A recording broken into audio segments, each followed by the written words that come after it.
And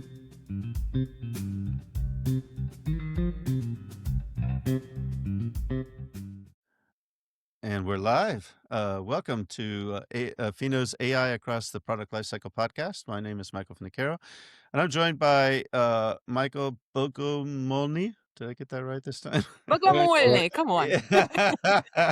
And Masha Petrova. I've got sort of a Russian origin call today, which will be a lot of fun.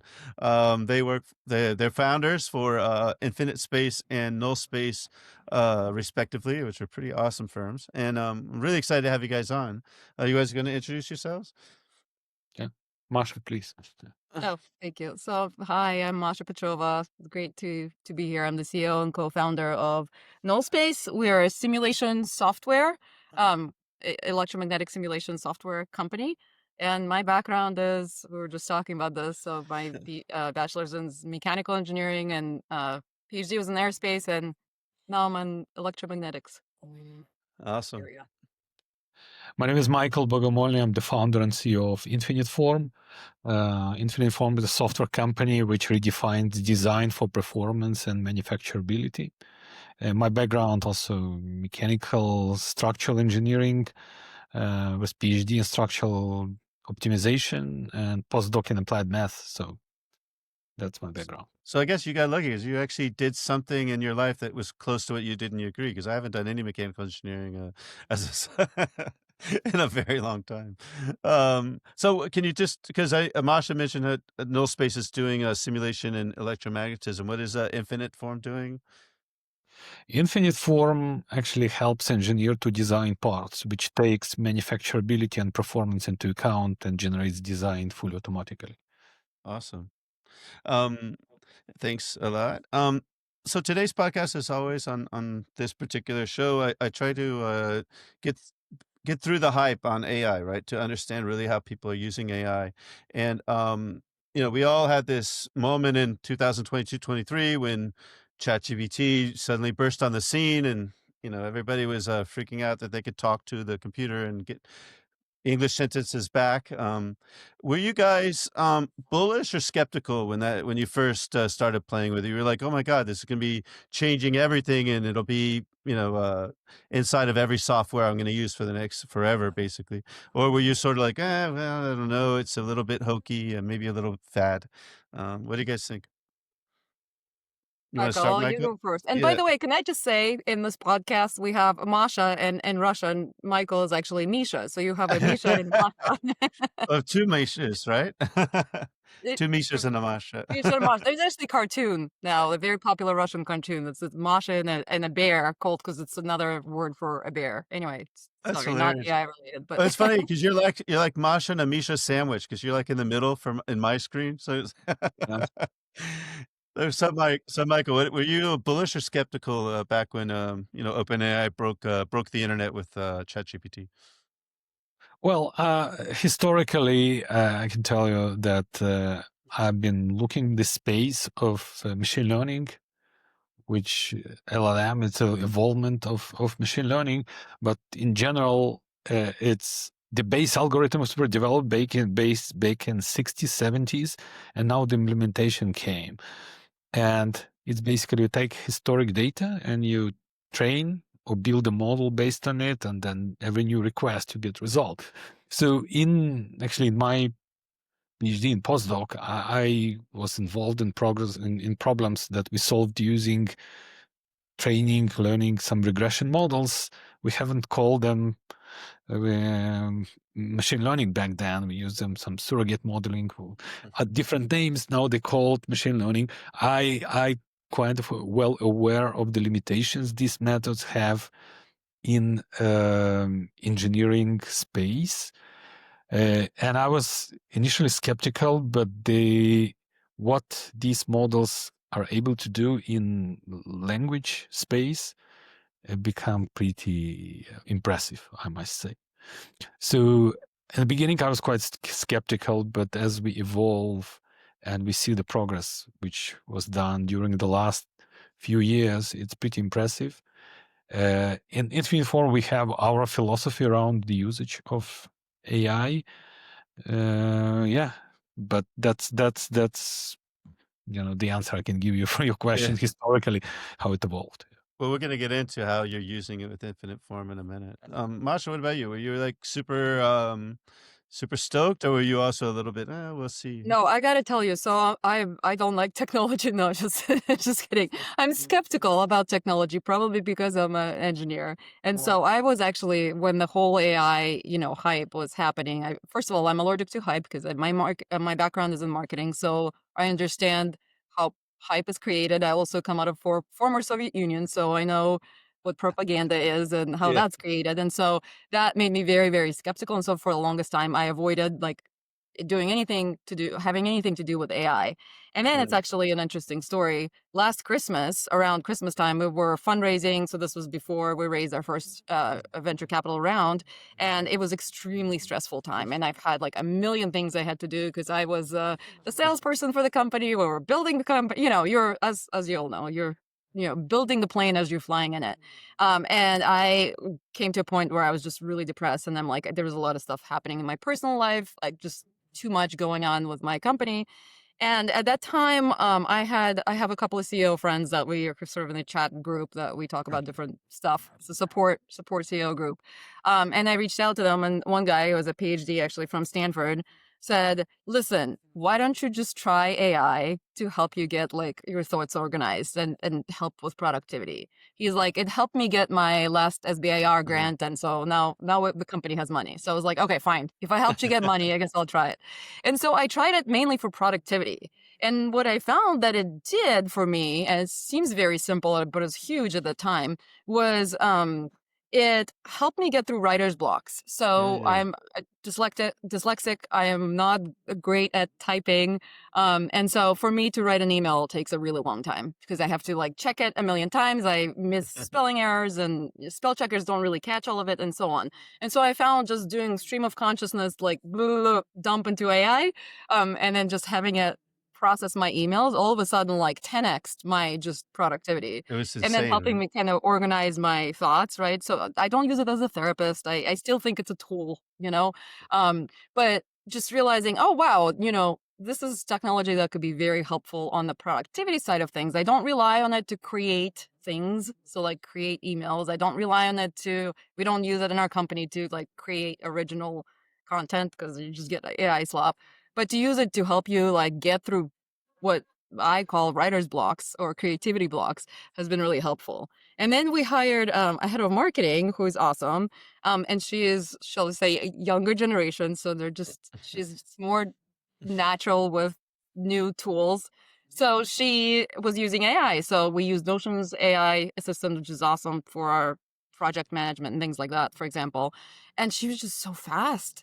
And I'm like, I can't keep up. So unless we all start using AI for certain things, it's just you as a human, you become so much faster. So that was kind of our foray into AI side of things.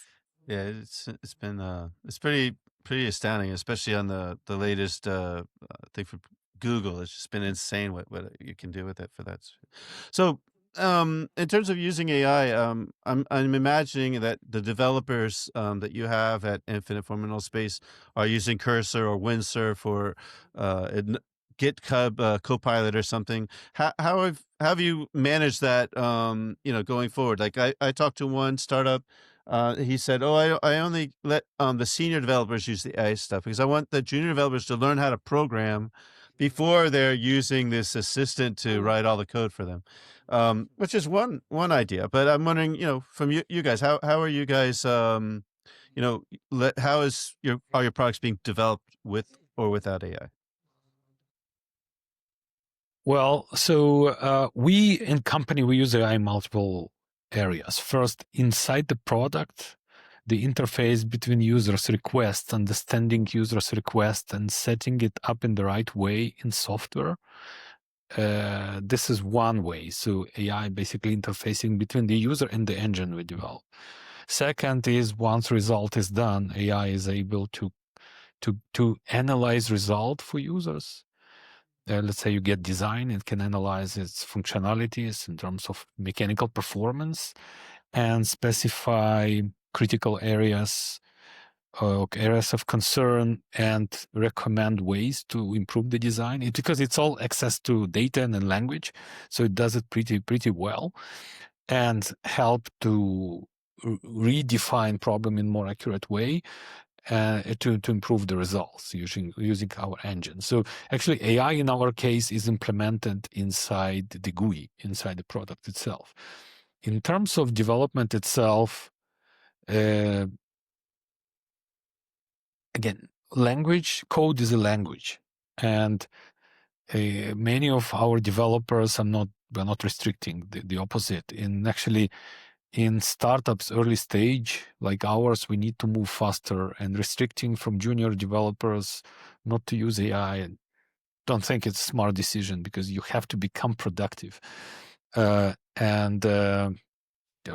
We're not the college. We're not in the university to teach. We hire people who are highly educated and have expertise in a certain way.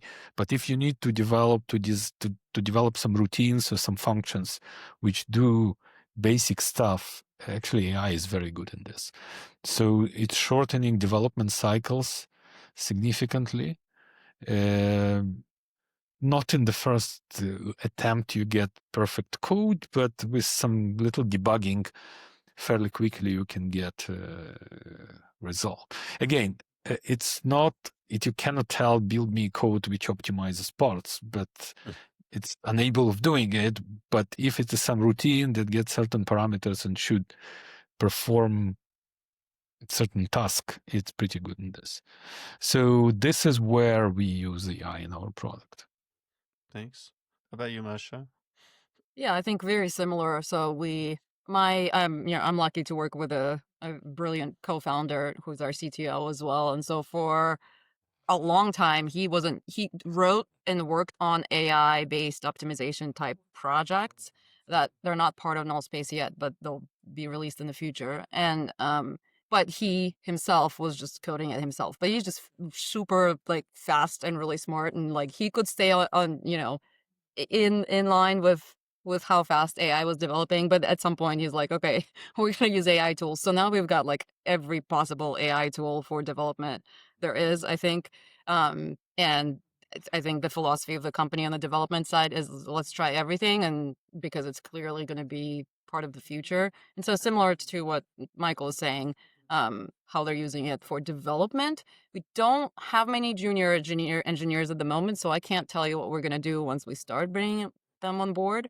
We're also Yeah. lucky in a way that, we sort of cross over the physical and software side of things. We developed software for engineers who are creating physical things, whether they're planes or cars or, defense systems, whatever. And so we have the luxury of our engineers and our developers have to understand how physical world works, and you kind of still have to know how physics works, and that's still not, solvable by AI. But for the coding part, I think it definitely makes everyone a lot more productive on the software side of things. The other thing with Nullspace is because it's a sort of, we call it a modern simulation tool compared to some of our competitors that have been around for decades. It was written it's almost like, my CTO, Daniel, predicted that AI is going to be the future. So it's all written with a Python API as part of it. Oh, someone's joining. Okay. Maybe not. Take it, yeah. Underlying Python API, which is the language of AI. So the idea is that Nullspace can be driven by humans or it could be driven by AI. And so we're not quite there yet, but we're building out the background, sort of the driver that's going to drive the simulation through Python. But are you also finding that stuff like PRDs that you're just generating them directly rather than having someone actually to write down a PRD and stuff like that? Seems like that's another place where AI is being used a lot in development organizations nowadays. I mean, for like those kinds of very text-oriented tasks, like writing a PRD, writing a user story, stuff like that. Are you seeing a lot of AI happening there, which is one of the things that's accelerating the adoption and stuff? We're experimenting with that, I would say, on our side. And how about you, Michael? Yeah. All the activities related again to language, to marketing are done on our side with different AI tools. Additionally, we are aware that we we started training our own AI model, which is smaller and more dedicated to our Like needs. an SLM? Yeah, kind of, yes. Okay. And because relying on calling the API, some external models can be quite cost prohibitive, and we found a way that if we train our own model, we can be more accurate and we can make it more cost effective. Gotcha. And I'm just wondering too, like, when you're doing the more technical stuff, when you're doing the more algorithmic stuff on design or on simulation, is AI coming in useful there too? Maybe to read through a textbook and find the 3 or 4 formulas, or maybe you're just like, you know it all by heart and you're like, "I don't know. I know it's that formula and I mean, I'm just wondering how much AI is helping in this really, you guys are both very deep into the math, more so than maybe some other people would be. When our developers jump into new space of development, let's say new physics, new formulation, one way is to find books, start reading. Another way is to call AI. It gives you formulas and summarizes many things. So when, especially on exploration or literature survey stage, it helps tremendously to focus and find the right information. First, second, the InfinitForm software, it's a combination of geometry, simulation, FEA, and also manufacturability. So it's multiple discipline which will have to work in good synchronization. So we need to find the right information, right data, right rules for each discipline. Also, AI helps a lot. However, I must say that the engine itself that we developed is fully deterministic. It's numerical deterministic engine. One of the reasons are that you probably experience when you ask AI exactly same questions, give you different answers. And from our engineering community, very much concerned because they know if they draw shape and you give comment and give you exactly the same shape if you ask twice or 3 times. And so and same Yep. in simulation space, right? We run finite element simulation. If it's exactly same setup, you'll get exactly same result. Oh, yeah, maybe if you use iterative solver, convergence, different machines can be slightly different. Some tolerance can be, but in general, it's same. So if you ask, that's a concern of engineering community. I will ask the same question. I will get different results. How I can trust what I can trust. So the fact that we have deterministic engine which solves problem and find exactly same solution whatever many times you can ask helps a lot. I think besides AI, we have tremendous evolution of hardware technologies as well.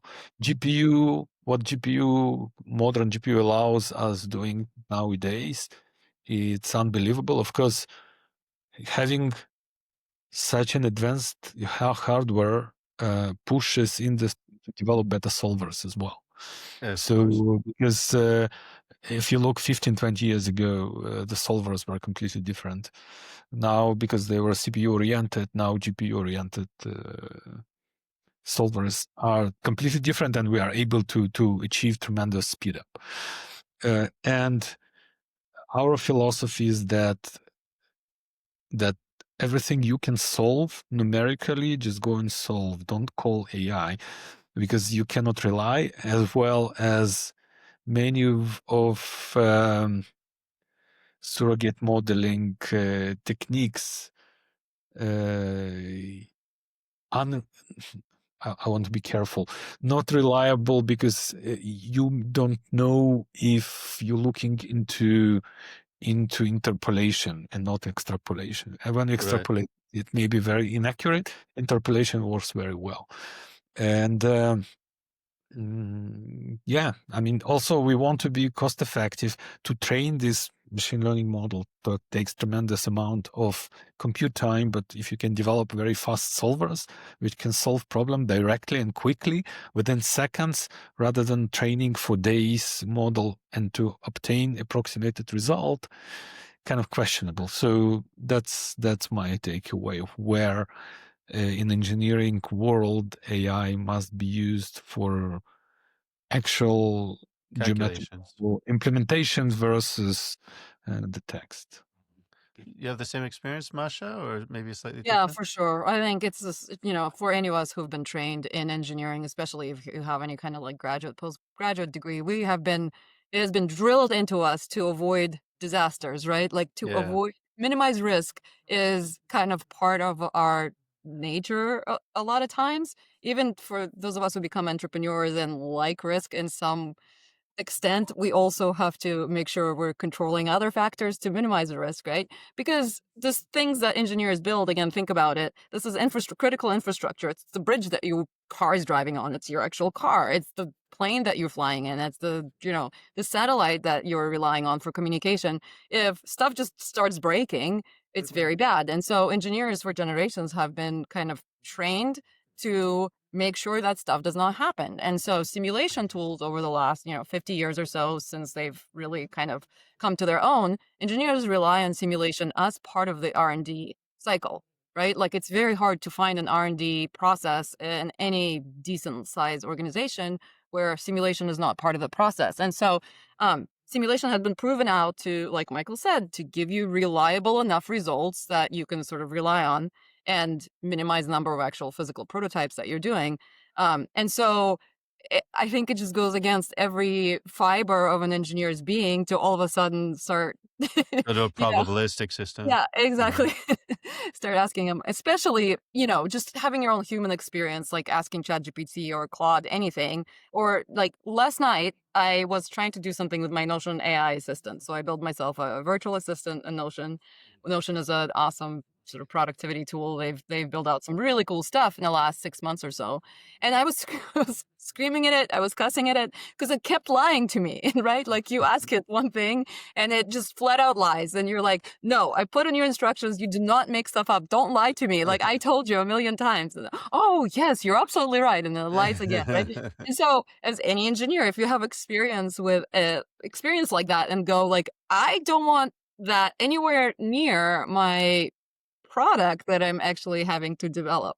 And so I think until how that gap is bridged and how we do it is it's going to be some time. I had this idea that, well, because we haven't even talked about agentic stuff yet, but if you're dealing with agents, I think any decision would have to be done by a committee of agents, and on that committee of agents, there should be a Maimonides agent. They just like, I don't know, I'm not going to say how great you are. In fact, I don't believe anything you're saying, so prove it to me. Otherwise, no way. I think you need like a Maimonides agent because the whole thing of you're the most beautiful, wonderful, awesome, smartest person ever. And oh, by the way, Charlie Chaplin just came out with a new album yesterday. That kind of thing. It's just crazy. And you mentioned GPUs. I'm just curious, and this is unscripted. I'm just thinking, you guys saw how Google with their TPU blew away everybody on the GPU, which prompted NVIDIA to go off and invest $2 billion in Synopsys to try to lock down chip Yeah. design for them. Do you guys see a battle coming up between GPU and TPU? Does that change a lot how you guys are coding, and therefore you might be thinking, wow, maybe I should go and look off at that Google stuff and maybe use a TPU instead? I mean, is this something you're actually thinking about, or you're like, no, it's just GPU and I'm not writing code that deep anyway, so it's not going to have any effect on me? I don't know. Just a question. Yeah, well, on GPU side, there is a good infrastructure with CUDA and all other libraries to Yeah, of develop. course. The GPU, we have to explore it. I don't have too much information about this. We have to explore what requires to update the code or Right. change the development, because somewhat the infrastructural things are established and it's working. I can't comment at the moment around TPU too much, unless it's done in such a way that it's easy to code. Right. because hardware and software have to communicate. I think NVIDIA have done great job with CUDA and all the interfacing. A- and that's probably also what we need for quantum, right? Because quantum is so hard to code to. That'll be Yes. a stumbling block as well. I'm sorry, Marsh, I didn't let you comment on my TPU Yeah, GPU yeah, no, I question. think I mean, our development is definitely looking into it already. My Oh wow. CTO tends to stay on top of that kind of stuff. I'm not saying it's solved. I'm saying like it's definitely on the radar. Nullspace actually has both GPU and CPU acceleration. So we work with both. Um, and, if you look at just moving away from the technology side and I'm an extrovert, so I like people. So probably in the wrong field. No, just kidding. But I do enjoy people. And so just following the leadership at, say, OpenAI versus, say, NVIDIA and Google and how they structured the company, and just the interesting details about, uh, who is leading those companies and how they're leading it, let's just say. For me, it's clearly that Google has this kind of like very systematic strategy that they've been following along. They're a very established company. They've been around for a long time. There doesn't seem to be a lot of really crazy chaos. There's regular chaos like at any large company, but nothing too Nothing egregious. like OpenAI firing the guy and bringing him back and all that kind of And all the other stuff. Yeah, exactly. And so to me, that signifies they're probably going to be around for a while. So TPUs will I mean, if I had to guess, right, TPUs would probably be around for a while. It's also NVIDIA is very, very, very heavily investing in simulation, as I'm sure you Oh know. yeah. At their developers conference, when was it, in April of this year? I mean, the head of Ansys, I think, was up there, and Cadence and Synopsys, and everyone and their mom was at that conference from the simulation side, right? So it's interesting that NVIDIA is clearly leaning into engineering software space. Um, but yeah, I think it's ours is guess is as good as any. Nowadays, I can tell you almost every good workstation for engineering simulation have very healthy GPU Oh yeah. inside, and yeah, it can do a lot of nice things. That's one of the reasons I bought my Mac M2 Pro, because the Mac has just awesome GPUs on the Apple Silicon. Um, yeah, and no, that was really interesting. I think, Michael, you already talked about how AI is integrated in your product. You said you've already talked about that, but I don't think, Masha, you told us how a user interacts with AI when they're using Nullspace, from the user Yeah, level, or is so it from the plumbing level? Yeah, so not from the plumbing level. So we really are, for a long time we were really focused on our solver being pure physics solver. It's full fidelity solver. We're solving the governing equations of electromagnetics. And where the AI comes up is actually our next release that's coming out this January.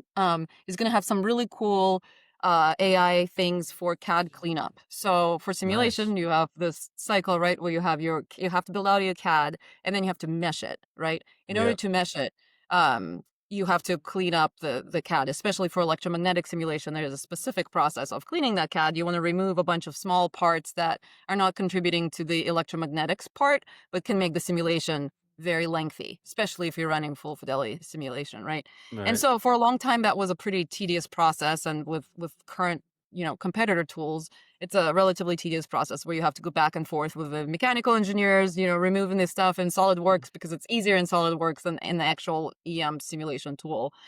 So we're coming out with a new release that it's got some really cool AI tools that allow you to remove and clean CAD quickly, and help you mesh things much faster as well. So that's our first sort of foray into the AI side of things. And then on the roadmap, we have AI optimization tools that will make that loop of CAD, mesh, simulate, manually look at the results, determine, oh, these results don't really quite fit to where I need them to fit. I go back and I redesign, or I tweak something on the simulation, right? That's a pretty manual cycle right now, even though everyone again is saying that it's not, and they're adding AI to it and whatever. It's kind of like slap a chat bot on it and call it AI optimization. So we're not doing that. We actually have a very robust AI optimization um, process in place that we are looking to commercialize in the next year, 2 years or so. Awesome. If I may Dinesh, add, we talk about our engineering community, and engineers used to work with certain software and don't like to change because they just get used to GUI. And usually yes. engineering software GUI usually have hundreds of buttons, and it's Oh, yeah. hard to learn. And this one of the kind of areas which I think limits from engineers to evaluate and test and finding better tools for work. In InfinitForm software, it's a software which combines simulation and manufacturability and geometry. And we try to build as intuitive and easy to use GUI, and because users have to define what material am I going to use, what interfaces must be preserved, what loading conditions are applied, static, vibration, dynamic load cases, what's design goals, and how I plan to manufacture this part, what is going to be the tool site, from which direction I'm going to machine. So this sounds like pretty complex, but if you put the relevant text explaining exactly your intent, of designing the part, AI actually does pretty good job, because our AI tool understands our workflow and sees our options in GUI. So it really helps to set up all the requirements and the software in a very effective way, just from understanding of design intent. Yeah, so this just want to That's great. clarify how we are using it. And as Masha said, once design is ready, again, all the FEA results is also text. You know exactly your stress deformation everywhere in your model. You know what's the yield stress of material, and you know if you were over engineered or under engineered this material, this part, and if there's a need to optimize the part if you achieve some safety factor requirements. Plus, if you're an engineer in the company and you generate a design, you have to go to a manager and present the work, right? So then you have to sit down probably half a day, create like report. And AI, it's a perfect tool to get all your results and summarize them in a nice way in structured report that's actually also implemented in InfinitForm software. Once it's ready, you're ready, you can ask to create report, summarize it, and Very have cool. There was a nice comment from Peak Tech. It sounds like a company rather than a person, but it says a great topic. The bridge between simulation and generative design is exactly where the future of engineering lies. So I think I can agree with that. I wanted to say, because the next question is around, what if you guys were skeptical or bullish back then, how do you feel at the end of 2026? But it doesn't sound like you guys have done much with agentic stuff. So that's sort of the next wave is MCP, agent to agent kind of things. So I'm wondering, like, how is that where you see your kinds of software going? Like, where you could actually just use an MCP to grab the algorithm, do whatever it needs to do, and then pass that on to the next step, and in some ways do workflows. Because let me back up for a second. When Aora Barry at PTC, he talks about agency of agents, and like you've got an advise, which is just tell me what I need to know, and assist, like give me one thing, I'll let you do the one thing. Here's 3 options. Choose one of the options, and I'll do it for you. And then automate, which is here's a workflow, whether it's a very like 3 steps or 10 steps. Here's a whole workflow where I'm going to trust the AI to do it. I think I'm hearing from you guys that automate, you're not there at all. You're like, no, we Well, the but exactly problems are the maybe. same, right? Whether you call it an agent or MLM, the issue is still the same. You can't rely on it with certainty. Oh, sorry, Michael, I cut you. No. no, But Mike. I wanted to have the debate on it. I wanted to just talk about, because you guys are both more on the skeptical side. So as we No, move, as the rest of the market moves to this MCP thing, where do you think we as engineers are going to sit on it? So go ahead. Sorry, Michael. I think maybe it was misunderstanding. We're not on skeptical side. We're just on the side where there's a good reason to use We're on AI the and side of reality. yeah, and we're not. What you just described is exactly so AI Copilot or AI agent that we deployed in InfinitForm software. This is exactly how it works. Okay. You can come and say, I'm designing automotive part, and the AI agent is asking, I can even potentially demo it. It's asking, what material you're planning to use? I would recommend these 2 or 3 types of material. You say, I would like to use Okay. this material, and it set up all the mechanical parameters, and then it's asking what manufacturing technology would use. If it's for automotive, I would recommend either die casting or extrusion, and you text. So it's really a That's really conversation cool. between a user and the agent. This is how it's implemented in InfinitForm software at the moment. That's awesome. And Marsha? Yeah, so I mean, we don't have any kind of agent type application at the moment.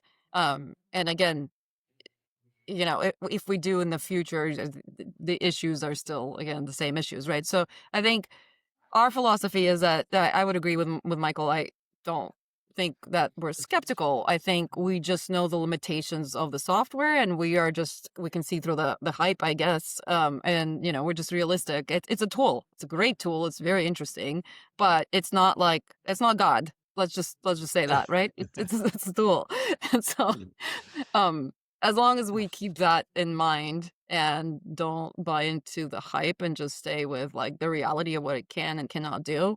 There's actually for folks who are interested, there's a really great podcast that I just found. It's called The Shell Game, and the guy is a journalist. And so he's experimenting with Nice. building a company. So he's been following AI for the last 25 years or something like that.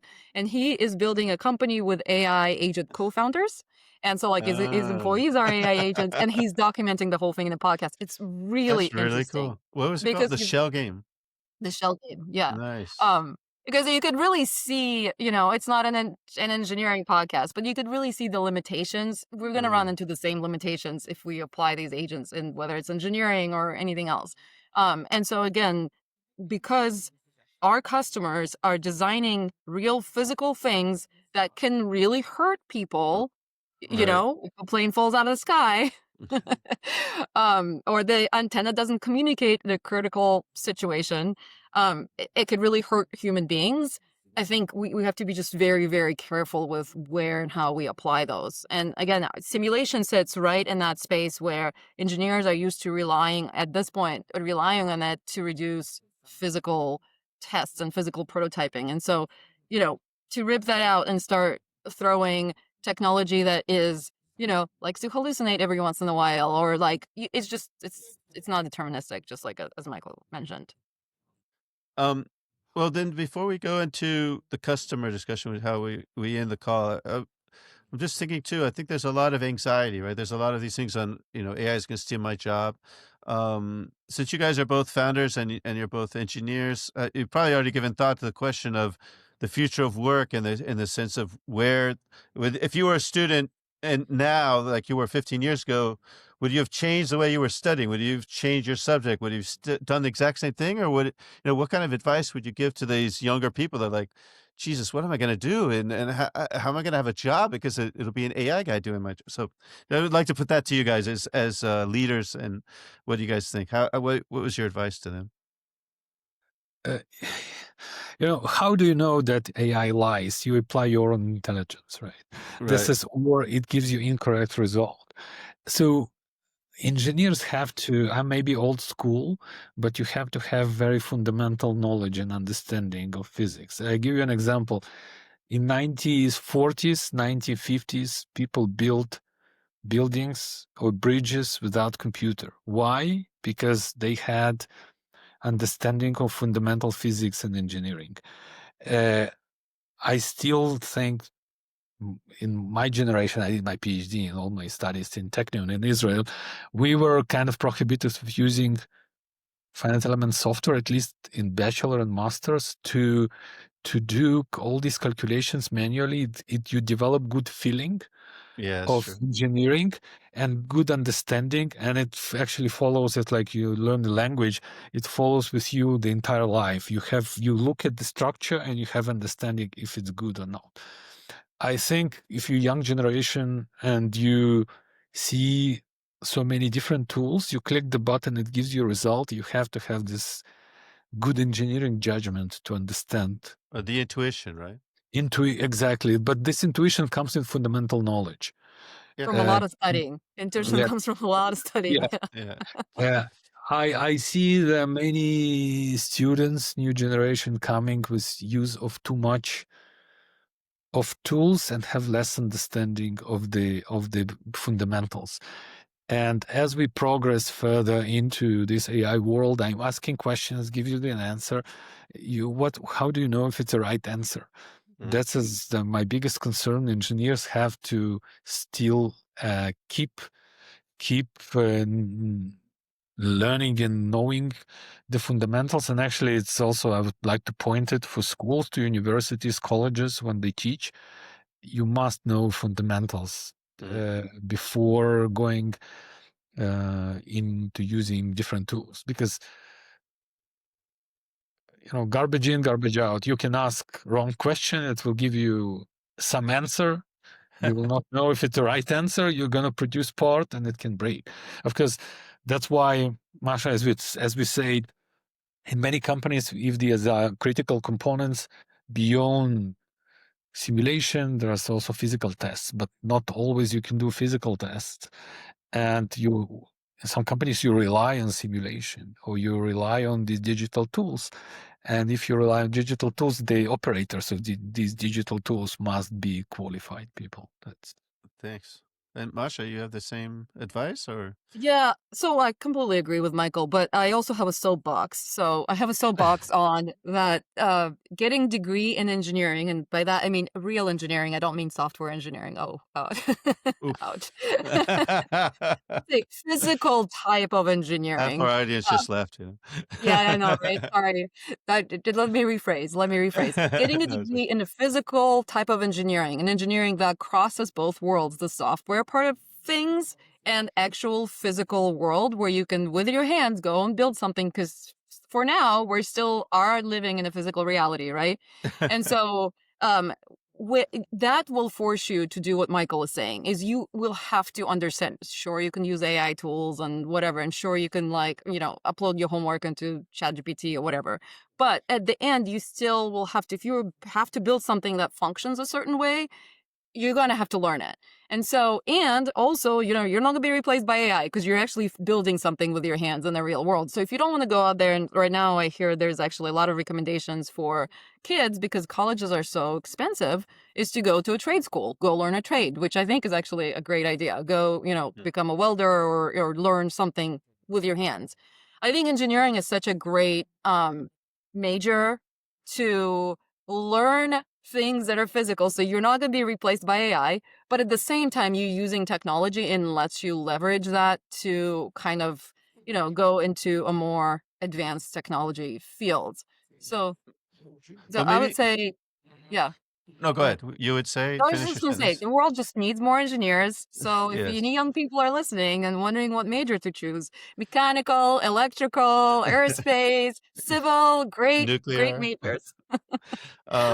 Well, it just maybe the thing I was just thinking was that uh, when you're as high, because you guys are CEOs, so you're hiring people. So like, what's the criteria on that? Like, are you looking at them having the fundamentals, but also having already done their homework on knowing how to use AI, so they show up and they've already got ideas on how they're going to do it? Or is it really just the fundamentals? Have you already started, has your thinking started turning that way in terms of being a hiring person?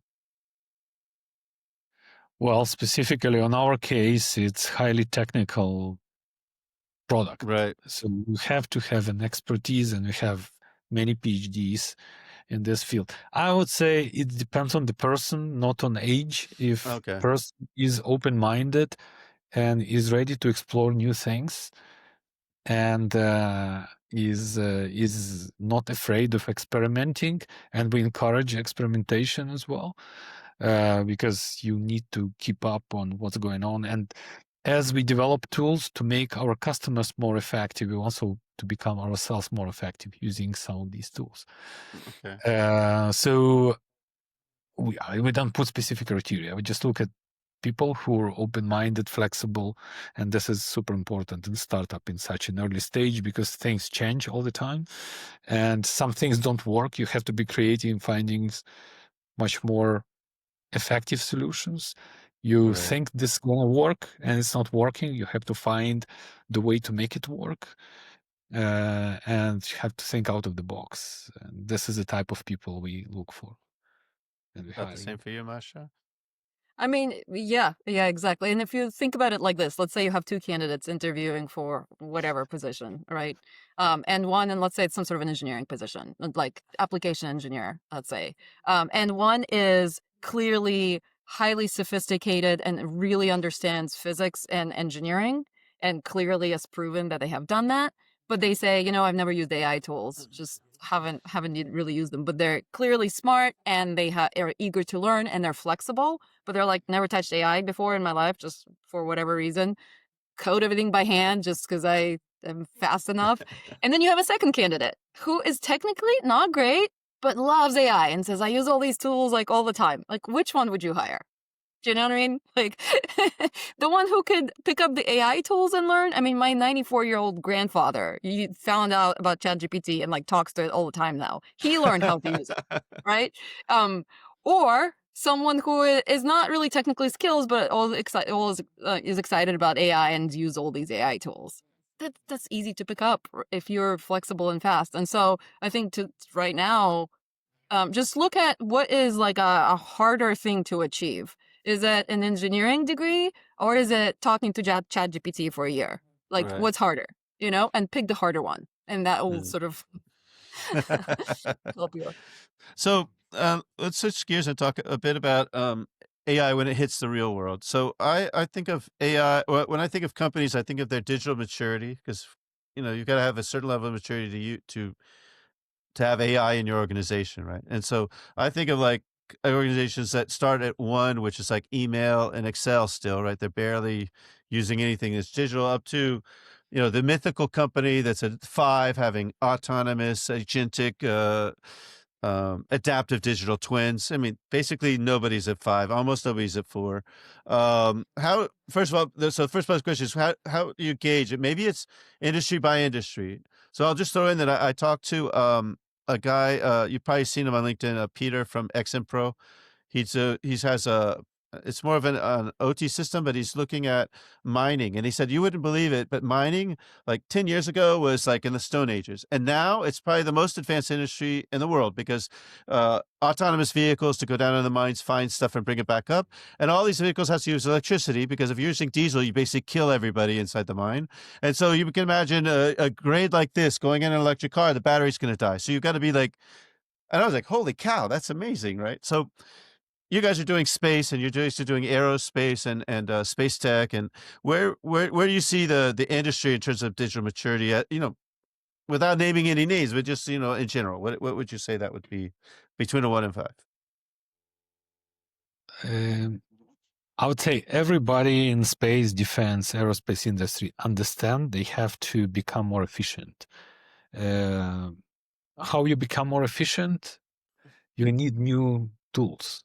If you continue using same, it's a delicate situation. Many of you talk about blue chip customers, multi-billion-dollar revenue companies. They have built workflows around the existing tools for decades, and it's a safe path.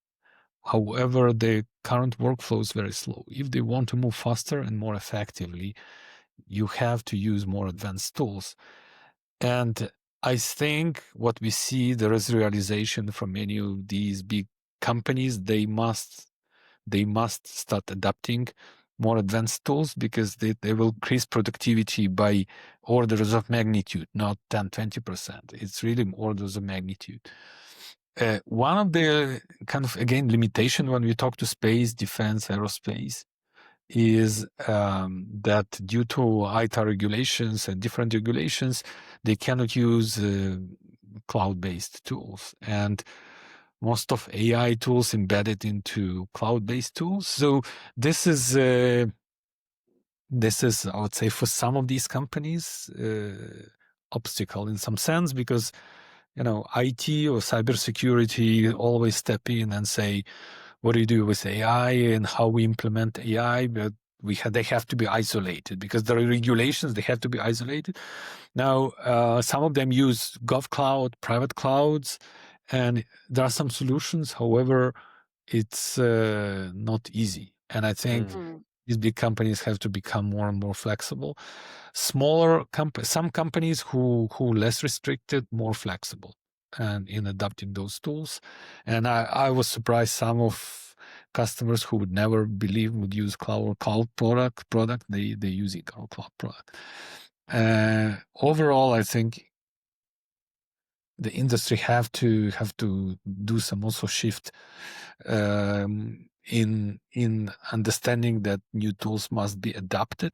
Not necessarily we're going to replace the entire workflow, but there are some tools like InfinitForm. We're sitting on top of existing workflow, not displacing any CAD simulation or manufacturing software. We're just bringing a layer of intelligence which will understand all the requests and will generate in minutes optimized results which will satisfy all the requirements alongside of the workflow. And that's right. But between 1 and 5, so you're saying in A&D they're probably between 2 and 3, something like that, and they're aiming at 4 basically. That's what I'm hearing. Would you say that's about right? It depends on the industry again. Yeah. There are some industries and also size of the business. Small, Right. medium-sized companies adopting those tools much faster. Okay. But still, I'm surprised, but many of the huge enterprises started adopting these type of tools. Thanks. Masha, is it I the would say same? even 3-4. Okay, really? Okay. You would say 3-4? Yeah. I would say 2-3 probably. So we were born out of defense, so we kind of natively understand the needs of the defense space, and so yes, cloud is not a thing still in defense and aerospace companies, right? So we're all on-prem, although internally we run Nullspace on AWS for any kind of internal testing or customer problems or something like that. I think to add, I completely agree with what Michael said, and I think if we zoom out a little bit, we're just in the beginning of this transformation for the engineering industry specifically. So consumer industries obviously were much faster on sort of engaging the whole AI experience, right? The critical acquisitions that happened, at least on the simulation side of things, also with Altium on the ECAD side last year, right? Like the crazy number of acquisitions. Not only that, but also if you look on the startup side of things, I mean, Michael is one of them. How many startups in engineering software actually raised? 390.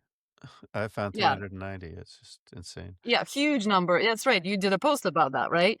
Which is not typical. I mean, when I was just started fundraising, when we started fundraising and just talking to investors only 3 years ago, it investors didn't know what the space was. I literally would get comments like, "What? Like this seems really boring and slow moving like simulation. What? Like the tools for engineers. What? Like what is? Why we?" Right? And now all of a sudden, look at how much money is floating around and look how at many Physics X, right? $1 billion valuation. Physics X, Luminary Cloud. There's a bunch of them that are coming out.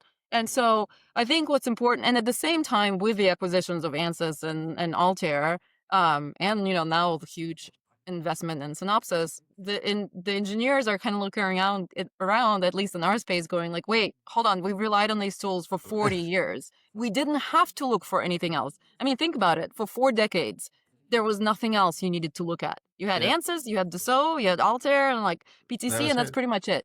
And all of a sudden, they're like nervous because there's no alternatives. And it's not like the field is just overflowing. I mean, on the electromagnetic simulation side, we hardly know any startups in the EM space.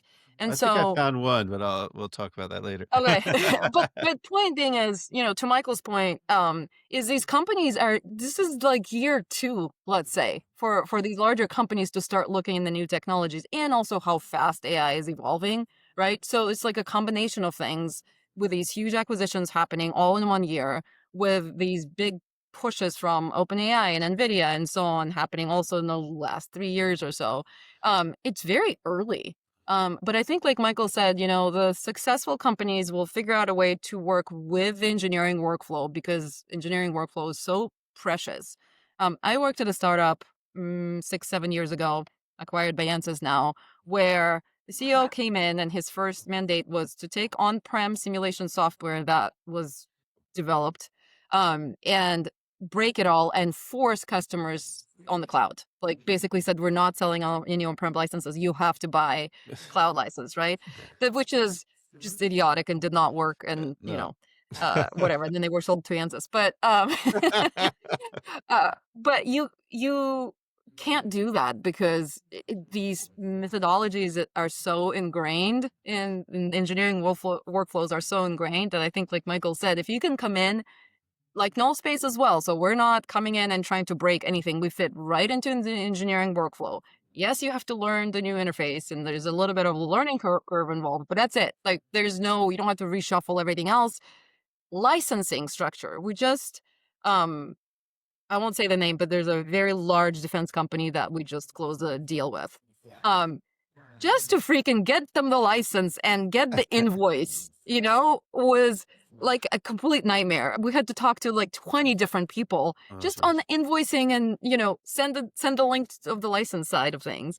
And that is, imagine if that happens for invoicing, that happens all throughout the engineering process. And like, if you try and come in there and go like, oh, use our AI, like, let's scrap your entire processes. There's thousands of people who are part of these processes. You can't just do that. So, yeah. Yeah, so like last question before we do closing remarks, but last question. So, you said that you guys feel that the companies are relatively mature, but when you put in InfinitForm or Nullspace, is there situations where there's sort of an aha moment, like, wow, if I'd done something a little different, if I'd broken the data silos between departments and be able to move that data, between them better, in terms of data governance, or between different jobs, because Michael, you're working on the boundary between engineering and manufacturing, and Masha, you're between design and engineering and manufacturing also. And those tend to be, in the past, were all siloed, right? Those are different people, didn't even talk to each other. When you guys put in your solutions, is there an aha moment or a ripple effect where people are like, oh my God, these guys have to talk to each other, as we can't go faster, and then so forth. So I'm just wondering, like, is adopting bleeding edge, awesome software that you guys do, is that an absolute win in terms of moving your needle towards the right, towards more digital maturity and having a better collaboration between engineers? It's a great question. That's exactly one of the problems. We talk about engineering workflows currently. If you look to design to manufacturing workflows, there's design department, there's simulation department, there's manufacturing department, each one using different software packages. The communication is going via emails, or there's a project and this project manager, when he got allocation of engineers from different departments. And again, this back and forth. And that's why design of simple part can take weeks today in big companies because of this. And one of the reasons, not only siloed workflow, also about the flow of the data in between departments. Right. And this is what InfinitForm is breaking, trying to break, and we're breaking it currently. Because before, one of the problems also, designer designs part, throws over the wall and saying to manufacturer, go manufacture it. What if designer would have all the manufacturing parameters in early design stage and would incorporate them in early stage? It will eliminate ton of iterations. It will make manufacturing much more cost effective and straightforward. And actually, if you look into mass production, these are millions, if not tens of millions of dollars can be saved for the customer. Yeah. And this is exactly what we at InfinitForm recognized. We need to bring this layer of intelligence into existing workflows, where the data from design and simulation and manufacturing department will get into the project in early design stage to be incorporated in the early design stage. So we're shortening design cycles by order of magnitude and closing this disconnect gap in between different departments. So that's exactly, you pointed out, the biggest challenge in the industry and how we're closing it. Is that your observation as well, Masha? Yeah, I think we're trying to be very delicate about how we come in, right? So luckily for us, engineers are used to having multiple simulation tools Mm. because they like to play with them and because no simulation tool is ideal yet. They like to have multiple simulation tools. So for us, that's already an established situation that we're coming into. Um, but we are seeing, we've actually had this with a customer where the customer had a very convoluted workflow set up because they were working with one of the current tools that is competitor to us, that same place that Michael used to work at. But and that tool like couldn't handle these, large complicated simulations. So they had to break it into pieces and build this. This was for some radar scattering type of application. Break it into pieces and then run simulations separately. And then they had this very sophisticated workflow that they built out over the years. They were very proud of it. And Nullspace can come in and actually solve the entire problem. Like you don't need the workflow. And we see this like almost like a stupor in the engineer's eyes where they're like, but we built this whole thing to But ours accommodate goes this to 11. everything. But it goes to Right. 11. Right, and we're like, well, we don't need it, and it's like, well, how do you answer that, right? Because but you're going to break all of this, and now with the insecurity that's being introduced by AI about everyone's jobs, right? I think engineers are going to feel more and more insecure about what they do, and probably will become more and more protective of their workflow, which makes sense. Although hopefully if you're a progressive engineer, you'll just kind of embrace the tools and try to figure out, okay, well, how can I become better and kind of move along with these tools? But that's not always the case. And so ran into that already. And, unfortunately that's where the world is going. So in that case, we go to the engineering manager and show him like, here's what you're doing now, here's what you could be doing, and it's obvious. And so they would have to override the old workflows, but it's going to be a process and it's going to take time. I think it's not going to happen overnight, although VCs and the tech hype space will want you to think it'll all happen tomorrow, but it's going to take I some think time. we're looking at 2 or 3 years at least before. One of my podcasts, I asked. It was, I think it was Sebastian Vocal. I asked. I was asking, like, is it a bubble? And he said, no, it's not a bubble. It's a forest fire. Like it's going to burn out all the crap, and this like the firmly rooted companies will survive, and all that garbage of Oh, we'll see. It's going to I be like an that. interesting couple of years, I think. That's great. I've had a great time. It's really awesome talking to you guys, and thank you for being so open and insightful in terms of AI. And any closing remarks before we end the session? I would say it's exciting time and an exciting space, and I think you have seen lately even Jeff Bezos invested in the Oh new yeah, 6.2 project of billion in Prometheus. Prometheus. Yeah. So there is understanding. There have been also the previous attempts to revolutionize the manufacturing space, and I think there is an understanding that should be unified solution and platform to connect all pieces together, because the way it has been really siloed, and AI can be this trigger which will collect many of broken pieces together. However, I do feel new design tools needed, because the current the existing tools cannot allow efficiency as everybody expected. And we see that in order to manufacture parts effectively, design should be straightforward and taking into account these manufacturing constraints. And currently everything is disconnected. I think we live in this exciting time when some pieces can come together and puzzle can come together, and workflows can be fully automated. InfinitForm is playing significant role in this space.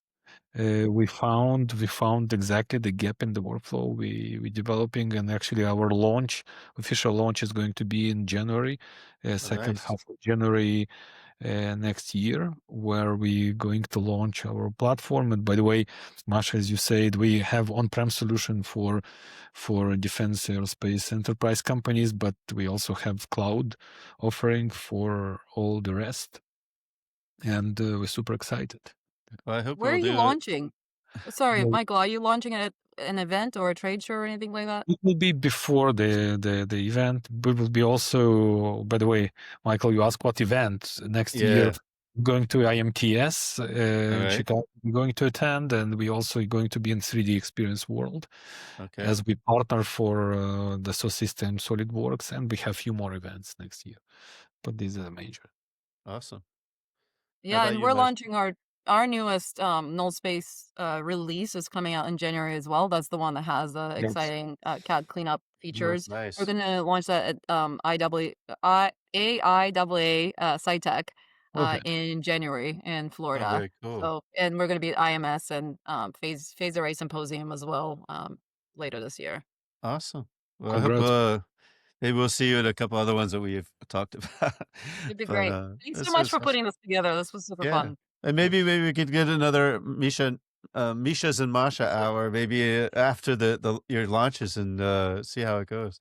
That'd be Let's fun. do. That would be awesome. But someone's got to bring the vodka, and somebody else has to bring the samovar, and then we'll be all set. Right? There you go. Thank you very much. Thanks to the audience for joining, and we'll see you on the next AI across the product lifecycle. It's been great. Thank you. Thank you. This was awesome.